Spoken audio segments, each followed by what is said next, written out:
ஓம் ஸ்ரீ சாய்ராம். நம் அன்பான சிரடி சாய்பாபா, நம் அன்பான பகவான் ஸ்ரீ சத்ய சாய்பாபா இருவரின் ஆசிர்வாதம் அனைவருக்கும் கிடைக்க நான் மனதார பிரார்த்தனை செய்கிறேன். சத்ய சாய்பாபா அவர்களின் அருள் உரை. இன்றைய மனிதனின் மனம் ஏன் கவலைகளும் அமைதியின்மையிலும் நிறைந்து உள்ளது? பகவான் இன்று ஒரு முக்கியமான விஷயத்தை பொருத்தமான மற்றும் அழகான எடுத்துக்காட்டுகளுடன் விளக்குகிறார். ஜெய் போலோ பகவான் ஸ்ரீ சத்ய சாய் பாபாஜிக்கு ஜெய்.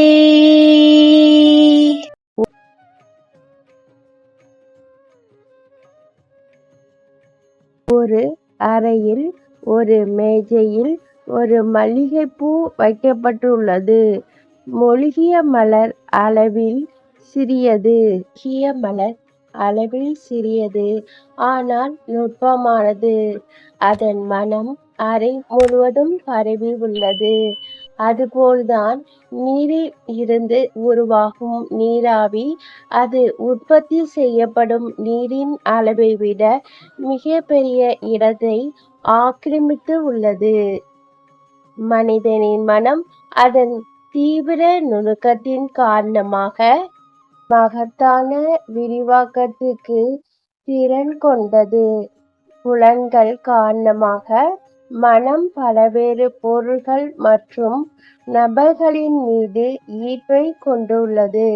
இந்த பொருள்கள் மனதை நிரப்பும்போது அது விரிவடையும் தன்மை குறைகிறது.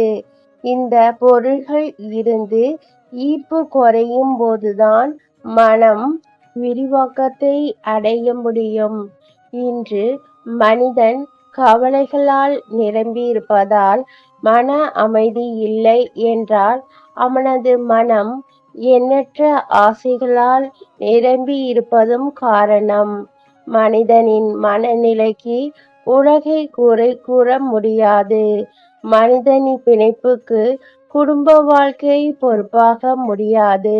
உங்கள் பற்றுதல்கள் மற்றும் ஆசைகளால் நீங்கள் இயற்கையுடனும் குடும்பத்துடனும் பிணைக்கப்படுகிறீர்கள். இந்த பற்றுகளில் இருந்து உங்களை விலக்கிக் கொள்ளவும் வெளி உலகத்துக்கு உங்கள் அடிமைத்தனத்தை குறைக்கவும் உங்கள் கண்கள், காதுகள் மற்றும் நாக்கை கட்டுப்படுத்த பயிற்சி செய்ய வேண்டும். இந்த பதிவை பார்த்த அனைவருக்கும் நன்றி, வணக்கம். அனைவரும் நம்புங்கள், உங்களுக்கு நல்லதே நடக்கும். ஜெய் சாய்ராம். அல்லாஹ் மாலிக்.